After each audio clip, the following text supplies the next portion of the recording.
ಆದೇಶ ಸರ್ಕಾರಕ್ಕೆ ಕಪಾಳ ಮೋಕ್ಷವಾಗಿದೆ ಅಂತ ಹೇಳಿ ವಿಜೇಂದ್ರ ಕಿಡಿಕಾರಿದ್ದಾರೆ.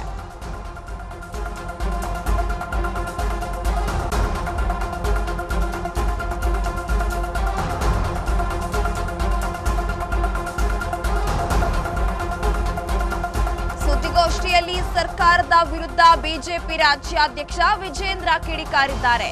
ಹೈಕೋರ್ಟ್ ಆದೇಶ ಸರ್ಕಾರಕ್ಕೆ ಕಪಾಳ ಮೋಕ್ಷ ಆದಂತಾಗಿದೆ. ಕಾಂಗ್ರೆಸ್ ದಬ್ಬಾಳಿಕೆಗೆ ಇದೊಂದು ತಕ್ಕ ಸಾಕ್ಷಿಯಾಗಿದೆ.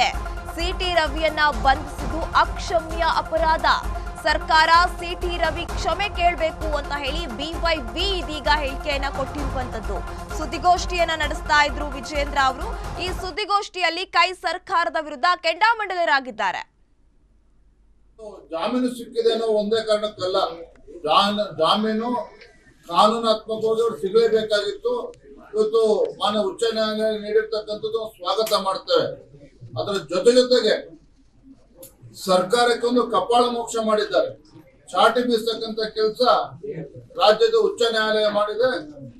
ಏನು ಸಿಟಿ ರವಿ ಅವರಿಗೆ ಒಬ್ಬ ಜನಪ್ರತಿನಿಧಿಗೆ ಒಂದು ನೋಟಿಸ್ ಅನ್ನು ಕೊಡದೇನೆ ಪೊಲೀಸರು ಅರೆಸ್ಟ್ ಮಾಡಿರ್ತಕ್ಕಂಥದ್ದು ಸಂಪೂರ್ಣವಾಗಿ ಕಾನೂನು ಬಾಹಿರವಾಗಿ ಅರೆಸ್ಟ್ ಮಾಡಿದ್ದಾರೆ. ಇದು ತಪ್ಪು ಅನ್ನುವ ಮಾತನ್ನ ರಾಜ್ಯ ಉಚ್ಚ ನ್ಯಾಯಾಲಯ ಕೂಡ ಮಧ್ಯಂತರ ತೀರ್ಪನ್ನು ಹೇಳಿರ್ತಕ್ಕಂಥದ್ದು.